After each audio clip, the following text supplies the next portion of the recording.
Let's move on to human genetics, and I want to give you guys an introduction for those of you who did not have genetics previously, or this may be a review for others. And here I want to make sure that you have at least the minimum understanding of human genetics so that you can be successful in this course. So to give you a big picture idea of how we think about this in genetic epidemiology, is first off, if we think about at the human level, for us as epidemiologists, we're thinking about preventing disease or preventing death from disease.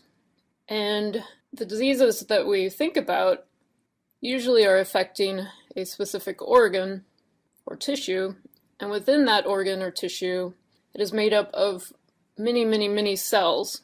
And within each cell, inside of the nucleus of that cell, is stored our DNA.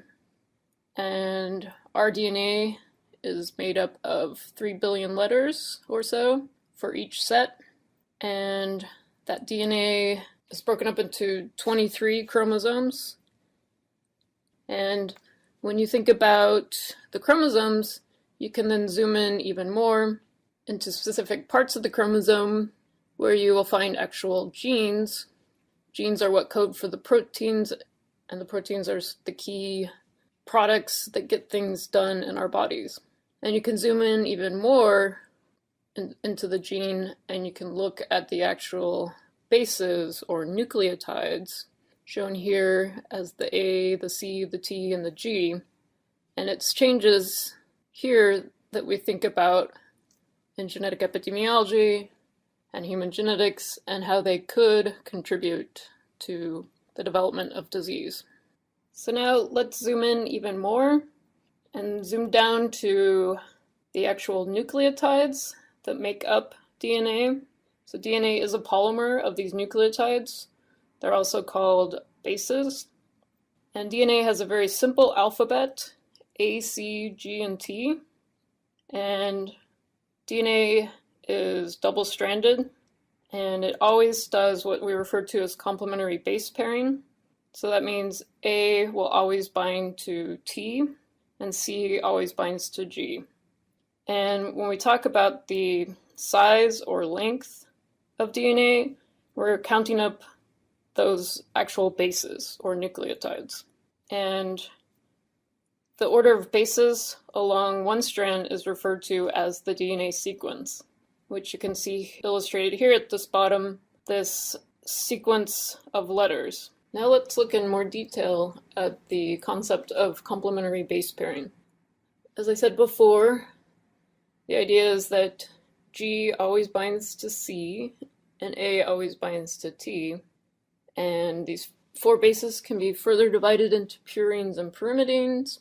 And when you look at the backbone shown on the left of DNA, it shows here how DNA is double-stranded, and this occurs through complementary base pairing. And A to T always has 2 hydrogen bonds, and G to C always has 3 hydrogen bonds. A key concept in genetics is what we call the central dogma. It's the idea of going from gene, part of our DNA, to RNA to protein. And to go from DNA to RNA, we refer to this as transcription, and to go from RNA to protein, we refer to this as translation.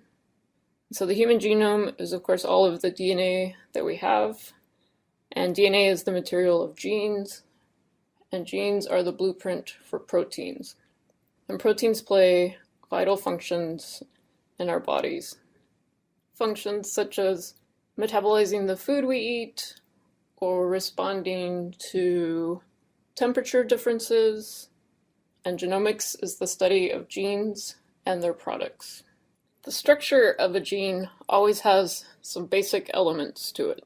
There's the 5' region, which regulates the expression, or is part of regulating the expression of the gene. There's also the 3' end, which is also part of regulating the expression of the gene. And then between these two regulatory regions, you have exons and introns. And the number of exons and introns differs by gene, but every gene will have some exons and introns, and it's the exons are what is finally in the protein, and the introns get spliced out. So another figure of the same idea of the structure of genes, with some more detail about the 5' area always having a promoter. The promoter is needed to begin the transcription of the gene to mRNA. And the average size of a gene is 20 kb or kilobases and has 8 exons. But again, this is highly variable across genes. And it's estimated that 22,000 genes are concentrated in random areas along the genome. Now let's look at RNA, or ribonucleic acid, and how it differs from DNA. So it's single-stranded, whereas DNA is double-stranded. RNA is made up of ribose, whereas DNA is made up of deoxyribose, and the ribose or deoxyribose are both types of simple sugars. And the key difference is that there's a hydroxy group in RNA versus a single proton hydrogen in DNA. And this extra oxygen in the ribose backbone prevents the formation of stable double helices in RNA. And the other key difference to know is that RNA will have uracil instead of thymine, and it also does complementary base pairing with DNA. And there are different types of RNA. Let's look at the details of transcription. This is where we go from DNA to RNA, or more specifically, we refer to it as mRNA, which is messenger RNA. So for transcription to occur, since DNA is double-stranded, that DNA has to be unwound first. And we can describe those two strands as being 5' to 3' or 3' to 5', and they always run anti-parallel to each other. And one of these strands serves as the template to code for genes, and the other is the complementary strand, which is what contains the codons. You'll learn more about codons. This is what makes up proteins. So let's talk about some details of translation. Translation is where we go from mRNA to protein. 3 of these bases or nucleotides create what is referred to as a codon, and those codons then translate into the amino acids that make up proteins. So how do we go from mRNA to protein? We need the genetic code to figure out the composition of mRNA predicting the particular amino acids. And so it's that particular combination of those 3 bases of the codon that predicts the specific amino acid. So for example, on the left, we see AGU. So if you look for A in that first column on the left, and then you look for the G in that top row, and then you go to the column on the right and you find the U, that should code for SER or serine. And you can see that it's the transfer RNA that has the complementary or anticodon that carries that particular amino acid, or serine in this case. Let's take a look at the big picture of what I just described. So at the top is the double-stranded DNA, and one of them is the transcribed strand, and the other one is the non-transcribed strand.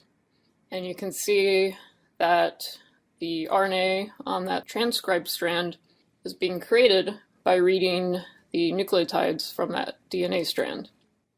You can see that the big red boxes are what are the exons, and the thin black lines are the introns. So the RNA is processed by splicing out the introns, and it's that mRNA product that is read to be translated into proteins.